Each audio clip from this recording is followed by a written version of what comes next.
Aysén Echeverría está con nosotros esta mañana. Ministra, ¿cómo le va? Bienvenida, buenos días. Muy buenos días, muy bien, aquí partiendo el lunes con energía. ¿Cómo está, ministra? Buenos días. Y mañana, con aniversario del gobierno, la inauguración del último año, un año que es, a ver, usted nos dirá, ¿verdad?, pero bien desafiante, porque aparte de darle impulso a los muchos temas que van quedando de la agenda, hay que empezar a sacar cuentas también de lo que se ha hecho en un contexto de año electoral, ministra. Todos los últimos años de un gobierno siempre son en año electoral. Estoy diciendo una cuestión que es bastante obvia, pero ¿cómo se juega en esa cancha desde un gobierno que además tiene el tremendo desafío de perfilar la sucesión? Bueno, efectivamente, un cuarto año de gobierno, 25% del periodo, no es poca cosa, pero además nosotros hemos sido un gobierno que ha tenido elecciones todos los años, por lo tanto es un escenario en el que yo creo ya estamos bastante habituados, y en esa línea el presidente Boric ha sido muy claro con el equipo. Yo creo que nos repite todos los días, aquí hasta el último día tenemos que todos trabajar por seguir impulsando mejoras al país, por seguir impulsando medidas que beneficien a las personas, por implementar muchas de las grandes reformas que se lograron durante el año pasado. Este año, ¿verdad? En marzo, año pasado digo, pero por el periodo legislativo. Pero hay procesos que implementar, hay reformas todavía que es importante impulsar y sobre todo seguir fortaleciendo todos los días la gestión hasta el último día, porque, bueno, eso esperan los chilenos y las chilenas, ¿verdad? Que el gobierno esté ahí trabajando para mejorarle la calidad de vida, y ese va a ser el impulso que vamos a tener este año, sin lugar a dudas. Nosotras, después de la aprobación de la reforma de pensiones, me acuerdo que conversamos, ministra, con usted, y ahí ya se empezaban a esbozar algunos de los temas que iban a dominar, al menos legislativamente, la agenda desde el Ejecutivo, digo, no por las iniciativas parlamentarias, sino que desde el Ejecutivo. ¿Cuáles son en definitiva eso? ¿Ya están totalmente claros que el destino del término del CAE, qué va a pasar con el aborto, qué pasa con las agendas de seguridad pendientes, cuáles son los temas laborales, además también que están pendientes? Ahí hay una agenda económica que es bastante importante y que probablemente el gobierno quisiera avanzar en con mayor rapidez. Bueno, efectivamente en todas esas áreas tenemos proyectos que están ya en tramitación y que son relevantes. En materia de seguridad nos quedan algunas cositas. En materia económica, el ministro Grau está avanzando de manera bien decidida en la reforma del sistema de permisos, una reforma que es fundamental si queremos acelerar el proceso de crecimiento. Tuvimos el sábado, ¿verdad?, conmemorando el Día de la Mujer, y la ministra Orellana habló también del proyecto de ley de aborto, ¿verdad?, donde se ha dicho mucho que no tenemos los votos, pero eso no impide que podamos tener una discusión democrática en un tema que es relevante, un tema que es de salud pública, que es importante discutir. En materia de sala cuna es importante seguir avanzando. El fin al CAE, por supuesto, que no solo tiene que ver con cómo alivianamos la carga de muchas familias, sobre todo de clase media, sino que también por materia de responsabilidad fiscal, ¿verdad? Lo ha dicho el propio ministro Marcel, el fin al CAE significa también ahorros para el Estado, y por lo tanto es importante que siga avanzando. Hay varias materias en proceso en lo legislativo y también en implementación. Hay que recordar que este 1 de abril empieza ya a funcionar propiamente tal el Ministerio de Seguridad. Eso supone un proceso de implementación. Hay que terminar de implementar la reforma de pensiones, es decir, tenemos mucho trabajo en todas las áreas, y es por eso que el presidente, bueno, ha sido bien claro, ¿verdad? Hay que seguir trabajando con un escenario de elecciones que es evidente, usted mismo lo decía, es lo que le toca a los gobiernos todos en el último año, pero que este equipo ya está bastante acostumbrado, nos ha tocado siempre, sí. Así que ahora, ministra, yo le preguntaba, todos los gobiernos se juegan la sucesión, ¿verdad? Pero que un gobierno tenga en la cancha puesta tan tempranamente del año electoral a la que fue su ministra del Interior, ¿qué significa? A ver, el escenario electoral está completamente abierto. Nosotros lo hemos dicho hace ya un tiempo, ¿verdad? Y esa apertura del escenario electoral tiene que ver también con que es necesario tener un debate de ideas. Los procesos eleccionarios son el lugar donde se fortalece, o el momento más bien, donde se fortalece la democracia. Y hoy día Está la ministra Toá, evidentemente, que salió del gabinete la semana pasada. Hay una serie de otros nombres del liderazgo del progresismo que están hoy día circulando, ¿verdad? Y que como gobierno tenemos que esperar a que los partidos hagan sus propias definiciones, pero sin duda el proceso que viene hacia adelante, que estoy segura va a ser un proceso de debate, de generar nuevas ideas y nuevos proyectos y propuestas para mejorar al país, va a ser muy fructífero, y es uno que como gobierno nos toca también observar, ¿verdad? Mientras nosotros seguimos administrando, gestionando, impulsando reformas que son necesarias para el país, y eso es el curso natural de las cosas en un último año de gobierno. Ya, cuando usted dice, ministra, que el escenario está totalmente abierto, uno lo entiende desde el punto de vista de los respaldos y lo que va mostrando las encuestas y de quién en el fondo, y esto quiero saber si a lo que se refiere, cualquiera podría ganar, al menos de los bloques más relevantes desde el punto de vista político. ¿A eso se refiere con escenario abierto? Efectivamente, lo que hemos visto durante este periodo, ¿verdad?, es que existe fuerza en las ideas y visión común, particularmente desde el lado del progresismo. Eso nos ha llevado a impulsar reformas y transformaciones fundamentales, reforma de pensiones, 40 horas, en fin, hay varias que se pueden nombrar. Eso tiene un respaldo ciudadano y por lo tanto el escenario final de una elección presidencial es uno que está completamente abierto. Uh-huh. En general se dice que llevamos muchos años pasando de un color político a otro en los procesos eleccionarios.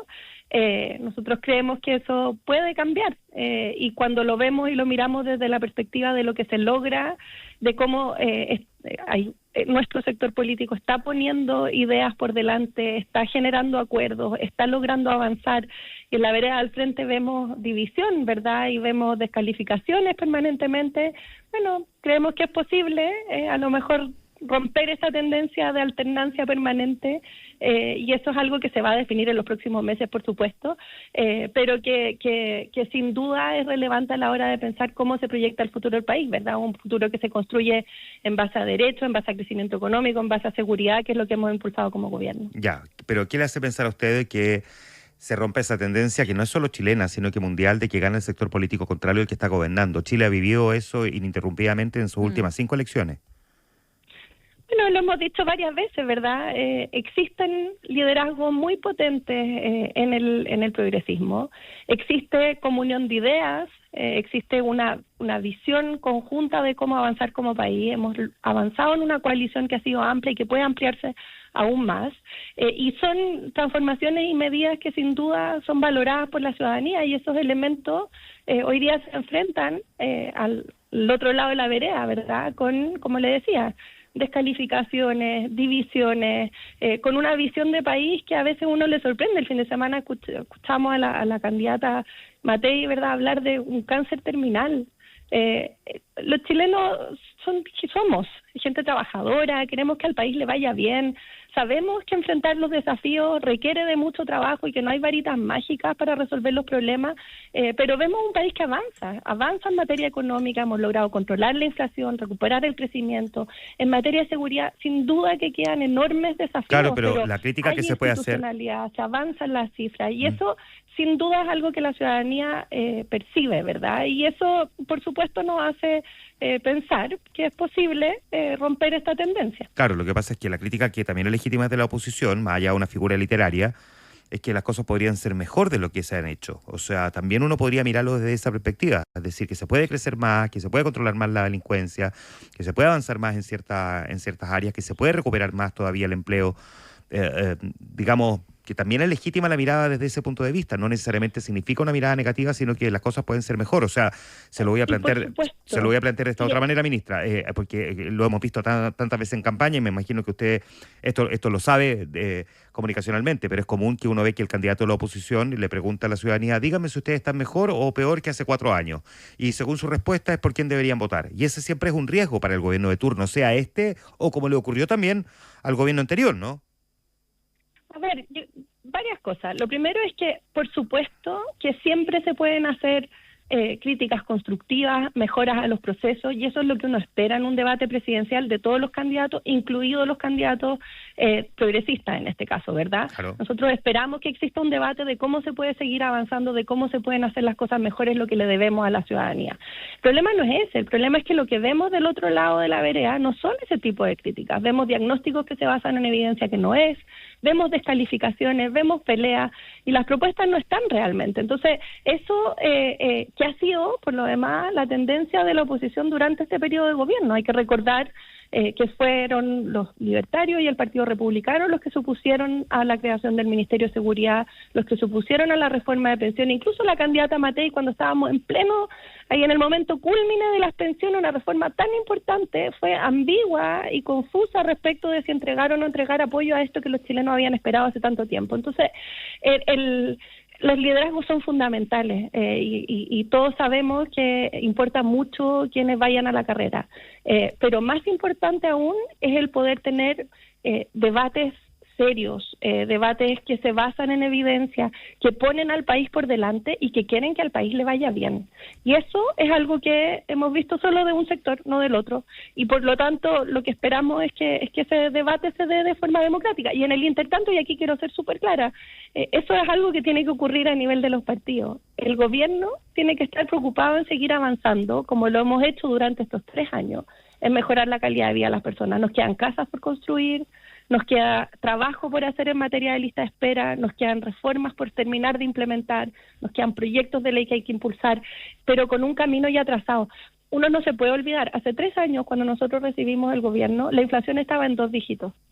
Los delitos de homicidio iban al alza de manera...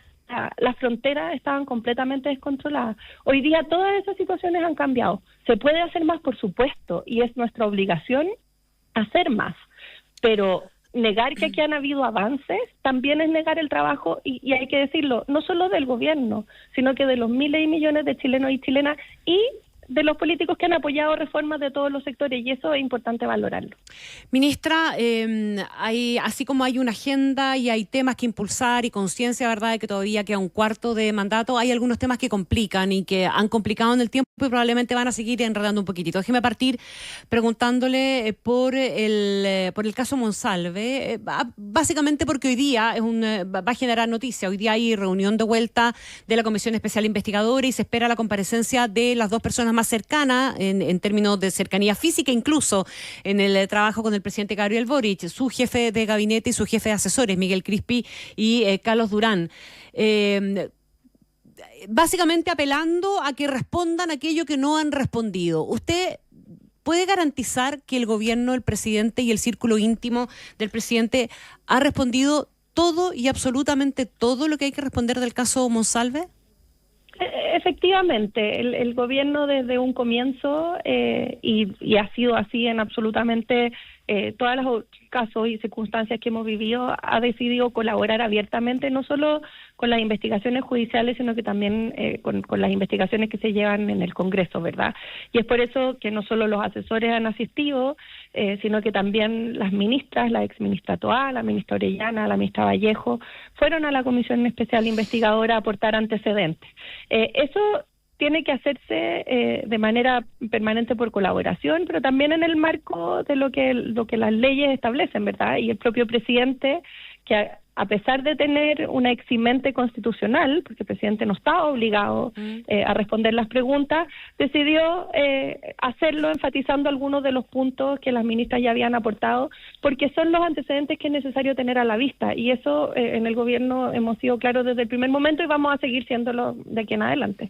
Ministra, hay otro tema también que está sobre la mesa y que son de esos temas que todavía siguen generando complicaciones. Uno de ellos es la fallida compra, la casa del expresidente Salvador Allende, pero hemos visto además una publicación en esta semana que da cuenta del aumento en casi 100 millones de pesos del precio original por el que se iba a comprar la casa, básicamente en la causa penal por este caso, cuando el jefe de la División de Bienes Nacionales dijo que después de que se formalizara la compra por 828 millones de pesos, la familia Allende Bussi había ingresado una carta para reclamar, y en 2 semanas el gobierno consideró una nueva tasación y subió el precio a 922 millones, o sea, casi 100 millones. Y de hecho la Fiscalía está indagando si es regular una modificación express de esta naturaleza y si se ha hecho en otras adquisiciones del Estado. ¿Usted qué puede decir sobre este punto?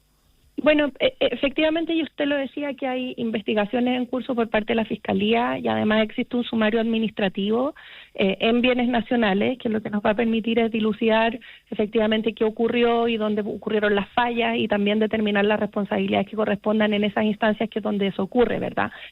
Nosotros lo hemos dicho siempre, el interés del resguardo patrimonial es algo que ha caracterizado a este gobierno, que es importante, que nos ayuda a construir historia, pero aquí las cosas ocurrieron de una manera que no tenían que ocurrir y ahí está el resultado. El proyecto no se pudo llevar adelante, hubo que frenarlo a mitad de camino, no tuvo consecuencias porque no se transfirió propiedad, ni recursos, ni otros, pero sin duda las cosas no se hicieron como tenían que hacerse y es por eso que estas investigaciones son fundamentales.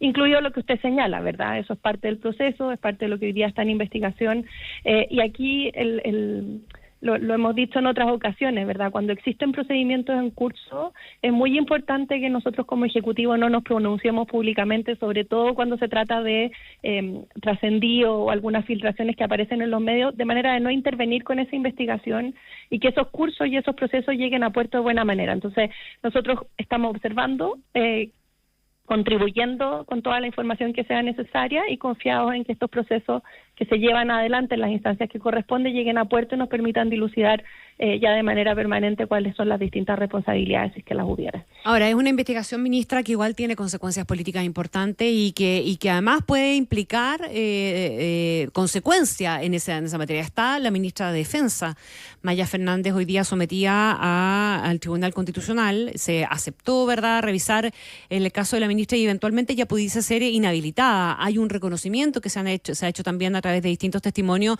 de que se le hicieron advertencias al gobierno sobre la incompatibilidad de que participara una ministra de Estado en la celebración de un contrato con el Estado. ¿Cómo ve esa parte del caso usted como vocera?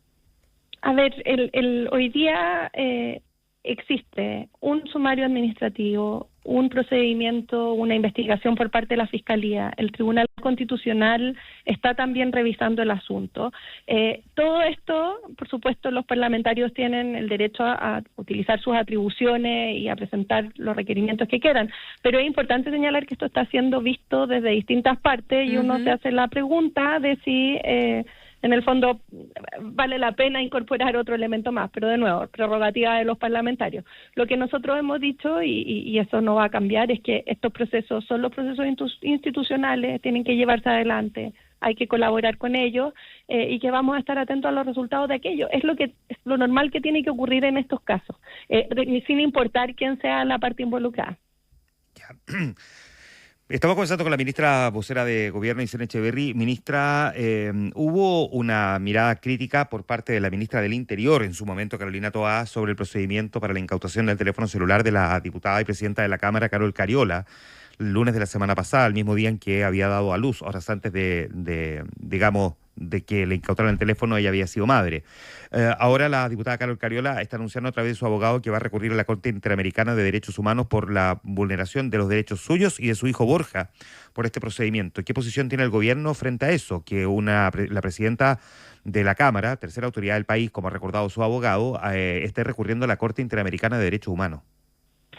A ver, aquí es súper importante separar dos temas. El primero es un proceso judicial que tiene que llevarse adelante, respecto del cual hay que contribuir, donde nadie está exento, ¿verdad? Y todas las autoridades estamos sujetos a esos procesos de investigación cuando la Fiscalía lo estime y eso tiene que seguir su curso y ese es un espacio donde al Ejecutivo no les corresponde ni opinar, ni calificar, ni nada, ¿verdad? Y así hemos actuado en todos los procesos judiciales. Una cosa distinta, y es la razón por la que varias ministras nos referimos al asunto, incluida yo la semana pasada, es la oportunidad en la que se realiza una determinada diligencia judicial intrusiva, en este caso la incautación, ¿verdad? Que como usted bien señalaba, se hizo prácticamente al momento del parto, o sea, 2 horas después de haber dado a luz la diputada Cariola. Y creo que cualquier persona, cualquier mujer que haya pasado por un proceso de un parto, empatiza con esa situación, ¿verdad? Esto no es fantasía, sino que la propia ciencia así lo ha medido, en fin, existen investigaciones profundas en esta materia respecto de la vulnerabilidad en la que está una mujer después de haber dado a luz, y eso es algo con lo que no podemos sino empatizar, y por lo tanto aquí se hizo ver eso, ¿verdad? Todos comentamos de decir, pucha, habrá sido el momento más adecuado, entendiendo la situación en la que se encontraba. Eso, perdón, ministra, eso lo entiendo, sí, el tema es que ya vamos a ir de vuelta a la Corte Interamericana. Lo que pasa es que el abogado ha dado a entender que prácticamente entraron al pabellón a pedirle el celular. Así lo ha dicho. Y ahí viene el mundo, exacto, y ahí viene el derecho que tiene cualquier persona y cualquier ciudadano a recurrir en todas las instancias cuando siente que sus derechos fueron vulnerados, y eso es lo que puede hacer un ciudadano común y corriente. Pero a la Corte Interamericana, ministra, la pregunta va también por el lado de, ¿a la Corte Interamericana le parece a usted que como una primera medida es la que habría que dar? Y además, eso es contra el Estado de Chile. Las personas tienen todo el derecho de ejercer todas las acciones que correspondan. Eso aplica de manera transversal. Aquí existen esos procesos, existen los procedimientos mediante los cuales se pueden ejercer, y por lo tanto no nos corresponde a nosotros calificar si es correcto o incorrecto. Las personas tienen el derecho de ejercer su garantía, y eso es algo que tiene que ocurrir en cualquier Estado de Derecho, algo que nosotros resguardamos y respetamos profundamente, y por lo tanto es lo que la legislación nacional e internacional le entrega a las personas, y por lo tanto las personas pueden ejercer esos derechos. Ahora, una cuestión implícita en una acción de esa naturaleza, ministra, y con esto cerramos, es una desconfianza en el funcionamiento del Estado. ¿Qué dice el gobierno de eso? Yo creo que no estoy de acuerdo con esa calificación. Yo creo que las instituciones son complejas, a veces actúan bien, a veces actúan mal. Y la legislación y la configuración de las instituciones prevé que a veces se cometan errores, y la forma en cómo lo hace es estableciendo procedimientos administrativos, legales, judiciales que permiten corregir aquello. Entonces, no podemos tenerle miedo a que se ejerzan los recursos y los derechos y las acciones que la propia ley nos entrega.